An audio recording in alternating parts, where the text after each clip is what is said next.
Well, a very good afternoon to you all on this 12th day of the extension to our national lockdown in South Africa. My name is Mark Long, rector of the parish of St Andrew in Newlands, Cape Town. Today's Eucharist readings, John's Gospel, we have Jesus proclaiming himself as the bread of life. And there are two important aspects to who he is as the bread of life. The one is that as we come to him, the promise is we will be fed and our hunger will be addressed. And the second is that as we believe, we will no longer thirst, that our thirst will be addressed. Now that's helpful on a whole lot of levels, particularly if we're willing to think not just in terms of everyday normal food, but of being fed in the fullness of our lives, both physically but also emotionally and spiritually. So often I think we forget the importance of our spirituality and the role that plays in who we are and what we are. In essence, at the center of every human being is our spiritual nature and a need for us to really nurture that aspect of who we are.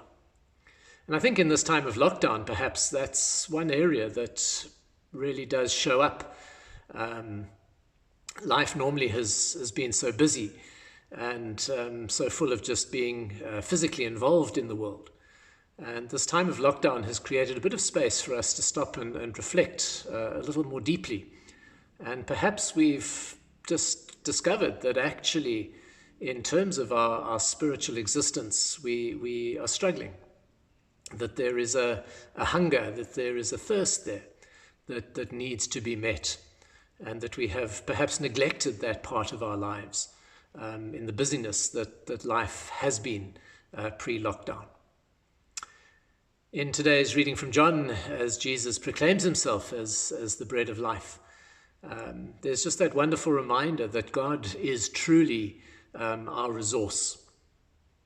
And while we may be getting a bit hung up at the moment about whether we can celebrate the sacrament of Holy Communion, for example, whether it's valid in a virtual environment, etc., the reality is that I think God meets us wherever we find ourselves.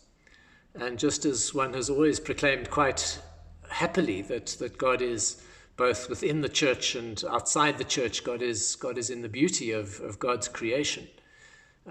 God, I think we're discovering, is also in the gift of the virtual environment of our lives at this time. And while we are apart as the church, we in essence are the broken, the scattered body of Christ. In the context of our virtual gatherings, we are together, despite the geographical and physical distance between us.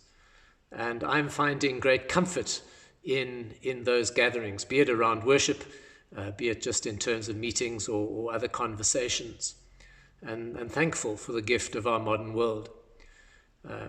Deeply saddened too that I know that there are many who are not able to access that because of lack of resource. But within it, many of us are discovering it is a place in which we are able to be fed and able to be strengthened and able to know something of the wonderful presence and power of God in our lives. And so I'd ask that we perhaps take a bit of time to reflect on where we're needing to be fed by God at this time, where we are thirsty and needing that water of life.